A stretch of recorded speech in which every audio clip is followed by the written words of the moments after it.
Nah, ketika kalian ingin mendirect aktor kalian, pasti kalian tuh butuh komunikasi yang baik. Nah, ada beberapa tips yang biasa aku lakuin ketika aku mendirect aktorku.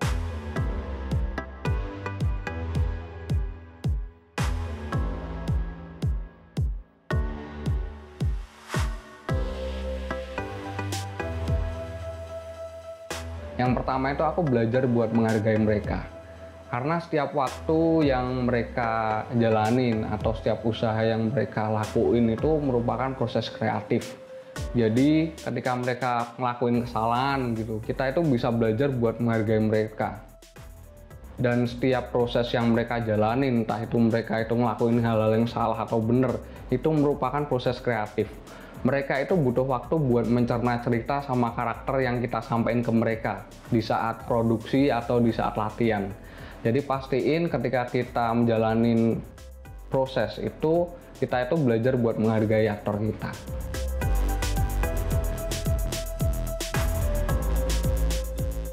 Nah, tips yang kedua, ini aku belajar buat ngelakuin yang namanya rehearsal. Nah, rehearsal ini penting banget guys.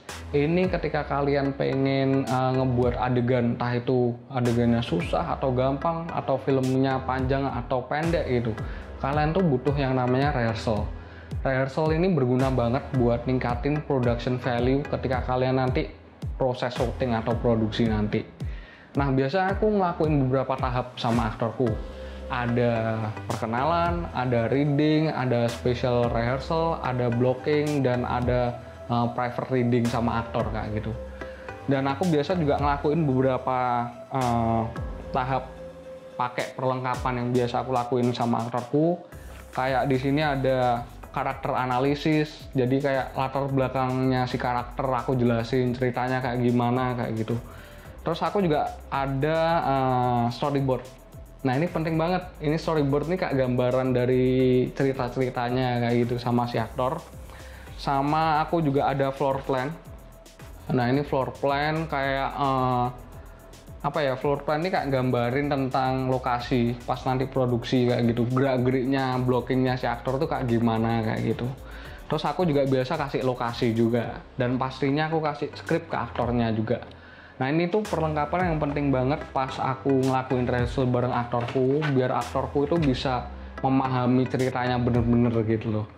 Nah, aku bakal ngepost proses atau tahap-tahap rehearsal di video selanjutnya ya. Jadi minggu depan kita bakal bahas itu gitu. Nah, tips yang ketiga itu aku biasa belajar buat kasih perintah yang jelas. Jadi maksudnya kasih perintah yang jelas di sini tuh aku belajar buat nggak ngasih kata-kata yang ambigu. Kayak bisa nggak kamu lebih seneng, bisa nggak kamu lebih sedih. Nah, seringkali itu aktor itu bingung gitu loh ketika aku ngasih perintah kayak gitu. Nah, seringkali aku gantiin itu dengan kata kerja yang karakter lakuin. Kayak si karakter ini sedang menangis. Nah, si karakter ini di adegan ini tuh dia sedang teriak kayak gitu. Jadi si aktor ini bisa nerima lebih jelas gitu loh. Dia lebih paham gitu loh apa yang aku perintahin ke mereka kayak gitu. Kalian juga bisa ngasih atau jelasin tentang isi ceritanya. Jadi di adegan ini si karakter ini tuh lagi ini. Nah, jadi si aktor ini bisa memahami juga kayak gitu ya.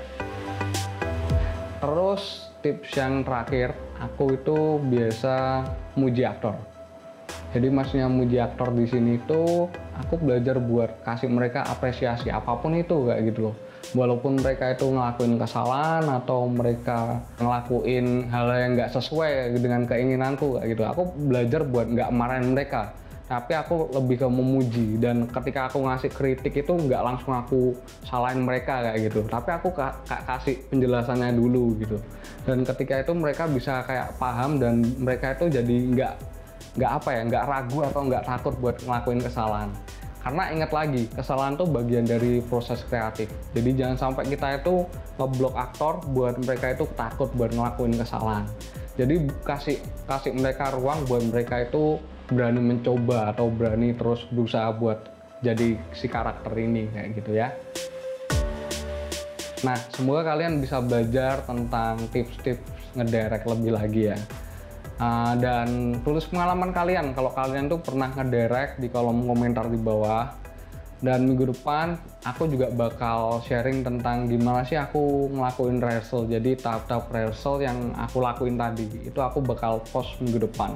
Jadi pastiin kalian stay tune dan jangan lupa subscribe. Terus berkreasi, berbagi, dan belajar bersama. See you guys.